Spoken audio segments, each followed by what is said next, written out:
Hello everybody, welcome back to Keerthika's kitchen. ఈరోజు recipe రెగ్యులర్గా చేసే పూరీ రెసిపీ కాకుండా రవ్వతో పూరీ ఎలా ప్రిపేర్ చేసుకోవాలో ఈ వీడియోలో చూసేయండి. చాలా సాఫ్ట్గా ఇంకా టేస్టీగా ఉంటాయి. చేసే ప్రాసెస్ కూడా చాలా సింపుల్. ఈ రెసిపీ ఎలా ప్రిపేర్ చేయాలో ఈ వీడియోలో చూసేయండి.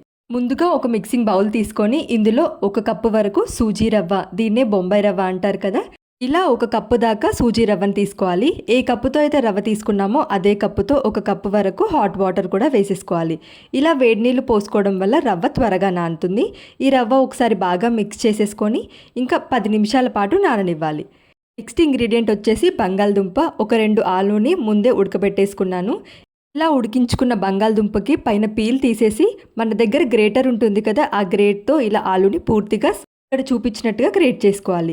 ఇంకా 10 నిమిషాల ముందు నానబెట్టిన రవ్వ పూర్తిగా నానిపోయింది కదా, మనం ముందుగానే గ్రేట్ చేసి పెట్టుకున్న ఆలూని కూడా మెజర్మెంట్స్ చేసుకొని 1 కప్పు ఉడికించుకున్న ఆలు తురుమును వేసుకోవాలి. సూజీ రవ్వ, ఆలు ఇంకా వాటర్ అన్నీ కూడా సేమ్ కప్పుతో ఒక్కొక్క కప్పు మెజర్మెంట్స్లో తీసుకోవాలి. చిన్న సైజ్ బంగాళదుంపలు అయితే 3, పెద్దవైతే 2 సరిపోతాయి 1 కప్పు మెజర్మెంట్స్గా. నెక్స్ట్ ఇందులోనే చాప్ చేసుకున్న కొత్తిమీర, అలాగే టేస్ట్కి సరిపడా సాల్ట్, ఇంకా 1/2 టేబుల్ స్పూన్ వాము, అలాగే మంచి కలర్ కోసం ఒక చిటికెడు పసుపు, 1 టేబుల్ స్పూన్ చిల్లీ ఫ్లేక్స్ వేసుకొని ఏ కప్పుతో అయితే రవ్వ తీసుకున్నామో అదే కప్పుతో 1 కప్పు గోధుమ పిండిని కూడా వేసుకొని మిక్స్ చేసుకోవాలి. ఇంకా నెక్స్ట్ ఇందులో వాటర్ వేయకుండా మనము సాఫ్ట్ చపాతీ పిండిలా మిక్స్ చేసుకోవాలి. గోధుమ పిండి ఒకేసారి కాకుండా నేను ఇక్కడ చూపిస్తున్నట్టుగా ఈక్వల్ పోర్షన్స్లో వేసుకొని మిక్స్ చేసుకోవాలి. నెక్స్ట్ ఇందులో ఒక 1/2 కప్పు వరకు గోధుమ పిండి వేసుకొని మిక్స్ చేసుకోవాలి. గోధుమ పిండి ఒకేసారి వేయడం వల్ల పిండి మరీ గట్టిగా అయిపోతుంది. అలానే పిండి మరీ గట్టిగా కాకుండా సాఫ్ట్గా కాకుండా కొంచెంగా వేసుకొని మిక్స్ చేసుకోవాలి. ఇంకా నెక్స్ట్ ఇందులో ఒక 2 టేబుల్ స్పూన్స్ గోధుమ పిండి వేసుకొని ఇలా సాఫ్ట్ చపాతీ పిండిలా మిక్స్ చేసుకోవాలి. చూడండి, ఇలా చేతికి అంటకుండా ఉండేలా మిక్స్ చేసుకుంటే సరిపోతుంది.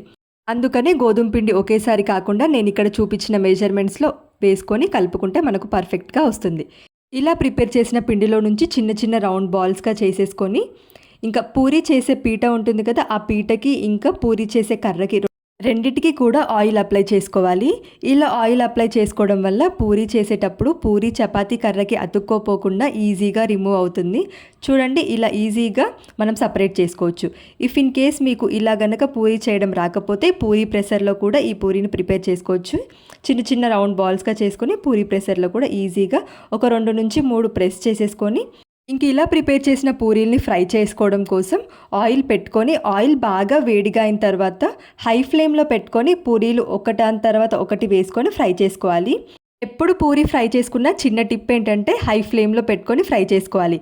లేదంటే పూరీ ఇలా పొంగిపోకుండా ఫ్లాట్గా ఉండిపోతుంది. పూరీ ఇలా పొంగాలి అంటే హై ఫ్లేమ్లో పెట్టుకొని ఫ్రై చేసుకోవాలి. ఆయిల్ బాగా వేడిగా అయిన తర్వాతనే మనం పూరీ ఫ్రై చేసుకోవాలి.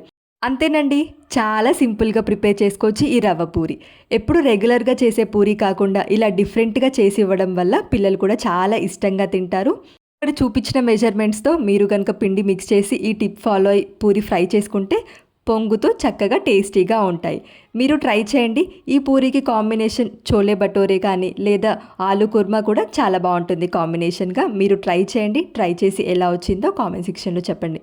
వీడియో కనుక నచ్చితే లైక్ చేయండి. ఇలాంటి మరిన్ని ఇంట్రెస్టింగ్ రెసిపీస్ కోసం మన ఛానల్ని సబ్స్క్రైబ్ చేసి పక్కనే ఉన్న బెల్ ఐకాన్ని ప్రెస్ చేయండి. Thank you for watching this recipe in Keerthika's kitchen.